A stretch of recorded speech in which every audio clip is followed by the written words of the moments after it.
السلام علیکم ورحمۃ اللہ وبرکاتہ۔ محترم ناظرین، سامعین حضرات، کافی دنوں سے بعض دوست و احباب کی طرف سے خصوصاً اسکول، کالج، مدارس اسلامیہ کے طلبہ کی طرف سے یہ سوال کیا جا رہا تھا کہ عصر کے بعد اسٹڈی یعنی مطالعہ پڑھائی کرنا کیسا ہے، اور اسی کے ساتھ ساتھ یہ سوال بھی تھا کہ پڑھائی کا، مطالعے کا، اسٹڈی کا بہترین وقت کیا ہے۔ جہاں تک تعلق شریعت اسلامیہ کا ہے تو شریعت اسلامیہ اس بارے میں خاموش ہے۔ شریعت نے مطلق اجازت دی ہے کہ انسان کسی بھی وقت مطالعہ کر سکتا ہے اور پڑھائی کر سکتا ہے، لیکن بہترین وقت کیا ہے، اس سلسلے میں ماہر حکیم اور میڈیکل سائنس دونوں مل کر یہ بات کہتے ہیں کہ پڑھائی کا سب سے بہترین وقت اگر ہے تو وہ رات کا آخری پہر ہے، جسے ہم اور آپ تہجد کے وقت سے جانتے ہیں۔ نبی اکرم صلی اللہ علیہ وسلم کی حدیث میں اس بات کا ذکر ملتا ہے کہ اللہ کے نبی صلی اللہ علیہ وسلم نے سمر سے منع فرمایا، اور سمر کے معنی ہے عشاء کی نماز کے بعد دنیاوی باتیں کرنا۔ اللہ کے نبی صلی اللہ علیہ وسلم کی زندگی کا معمول یہ تھا، آپ عشاء کی نماز کے فوراً بعد سوتے تھے اور صبح فجر کی نماز سے کافی دیر پہلے اٹھ جایا کرتے تھے۔ تو ماہر حکیم اور میڈیکل سائنس دونوں آج یہی بات کہہ رہے ہیں کہ انسان کا دماغ سب سے زیادہ فریش اور سب سے زیادہ تیز اور قوت حافظہ سب سے زیادہ مضبوط وہ صبح فجر کی نماز یعنی اذان سے پہلے ہوتا ہے۔ تہجد کا وقت بڑا اہم وقت ہے۔ اس وقت انسان کا ذہن بہت زیادہ صاف ہوتا ہے اور بہت تیز ہوتا ہے۔ کم وقت میں انسان بہت زیادہ پڑھائی کر سکتا ہے۔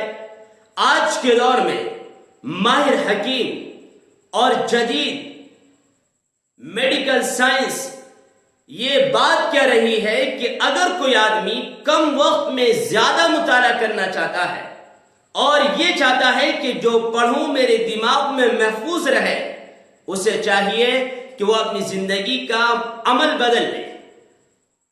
اگر زندگی کا معمول یہ ہے کہ انسان عصر کے بعد پڑھائی کر رہا ہے، دوپہر میں پڑھائی کر رہا ہے اور صبح میں وہ سوتا رہتا ہے، سورج نکل آتا ہے، تو زندگی کا یہ معمول صحیح نہیں ہے۔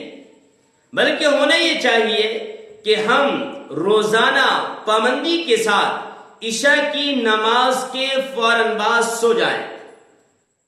جیسے ہی عشاء کی نماز کے فوراً بعد ہم سوئیں گے تو یقیناً صبح رات کے 2 بجے ہماری آنکھ کھل جائے گی۔ رات کے 2 بجے ہم اٹھیں اور اگر طاقت ہے غسل کرنے کی تو غسل کر لیں، اور اس کے بعد وضو اور وضو کے بعد تہجد کی نماز پڑھیں، اور نماز کے بعد آپ مطالعہ اور اسٹڈی اور پڑھائی کریں۔ اس موقع پر پڑھنے میں جو مزہ آئے گا، جو مٹھاس محسوس ہوگی اور جو لذت محسوس ہوگی، یہ طے ہے کہ 24 گھنٹے میں کسی اور وقت پڑھائی میں، اسٹڈی میں، مطالعے میں اتنا مزہ اور اتنی لذت محسوس نہیں ہو سکتی جتنی لذت صبح میں ہوتی ہے۔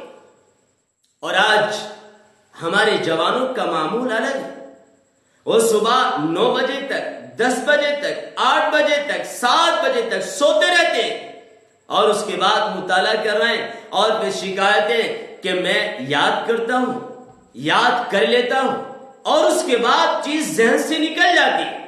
کبھی کبھی ایسا بھی ہوا کہ میں نے 50 صفحے زبانی یاد کر لیے اور ذہن میں نہ رہے۔ وجہ کیا ہے؟ وجہ یہ ہے کہ آج ہمارا دماغ، ہمارا ذہن وہ مشغول ہے ہمارے دماغ میں ہے. اگر ہم پڑھائی کرتے ہیں، مطالعہ کرتے ہیں، اسٹڈی کرتے ہیں تو ایسے وقت میں کرتے ہیں جس وقت ہمارے ذہن کو سکون نہیں ہوتا.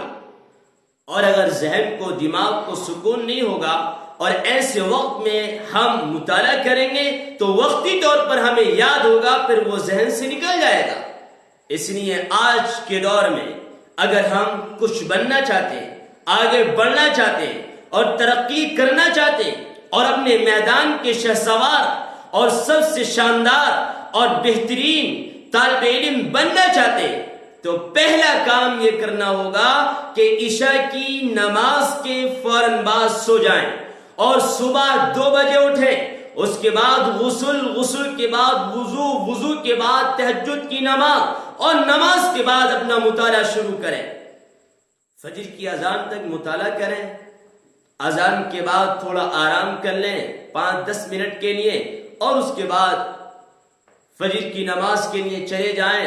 اگر فجر کی نماز میں ٹائم ہے قرآن کی تلاوت کریں اور اس فجر کی نماز کے بعد پھر اگر ایکسرسائز کریں جسم کو صحیح رکھنے کے لیے اور اس کے بعد ناشتہ وغیرہ اور پھر اپنی پڑھائی کا جو معمول تھا اس پر آ جائیں. دوپہر کا کھانا کھانے کے بعد بھی انسان کو آرام کرنا چاہیے. اگر ہم نے دوپہر کا کھانا کھایا 1 گھنٹہ یا 1.5 گھنٹہ آرام کر لیا تو دن میں پڑھائی کے دوران جو تھکاوٹ آئی اور جسم میں جو سستی محسوس ہوئی وہ دوپہر میں آرام کرنے سے ختم ہو جائے گی اور شام تک آپ فریش رہیں گے اور جسم بہترین محسوس ہوگا اور پڑھائی شام میں آپ اچھے انداز میں کر سکتے ہیں. پھر عشاء تک پڑھائی کریں اور اس کے بعد عشاء کی نماز کے بعد فوراً آرام کریں. آج جو ہمارے طلباء اسکول کے ہوں، کالج کے ہوں یا مدارس کے ہوں جو زیادہ پریشان ہیں پڑھائی کو لے کر یا کسی چیز کو زبانی یاد کرنے کو لے کر، اس کی بڑی وجہ یہ ہے کہ وہ حضرات جو صحیح اوقات ہیں ان میں سوتے ہیں اور جن اوقات میں انسان کا ذہن زیادہ مشغول ہوتا ہے اور منتشر ہوتا ہے ان اوقات میں وہ یاد کرتے ہیں. اس کی یہی وجہ ہے کہ یاد نہیں ہوتا سبق اور بچہ اور طالب علم پریشان ہو جاتا ہے اور بار بار شکایت کرتا ہے، کبھی استاد سے، کبھی دوست سے، کبھی معلم اور ٹیچر اور مدرس سے. کیا کروں میں؟ یاد کرتا ہوں یاد نہیں ہوتا. اپنے اوقات کو چینج کرو، معمولات کو بدلو اور فجر کی نماز کے بعد اور عصر کی نماز کے بعد جو صبح اور شام کی ذکر ہے ان کو کرو. فجر کے بعد قرآن کی تلاوت بھی ہو، صبح کے اذکار بھی ہو، اللہ کی یاد بھی ہو، عصر کے بعد بھی اذکار ہو اور باقی اوقات میں اسٹڈی ہو، مطالعہ ہو اور دراسہ ہو اور پڑھائی ہو. یقیناً اگر اس طرح ہم کام کریں گے تو اللہ ہمیں ترقی دے گا اور پڑھائی میں ہمارا دل لگے گا اور یقیناً ہماری زندگی میں ایک بدلاؤ آئے گا. زندگی بدلتی چلی جائے گی اور جو یاد کریں گے ہمارے دماغ میں انشاءاللہ محفوظ رہے گا. اللہ مجھے اور آپ کو عمل کی توفیق نصیب فرمائے. والسلام علیکم ورحمۃ اللہ وبرکاتہ.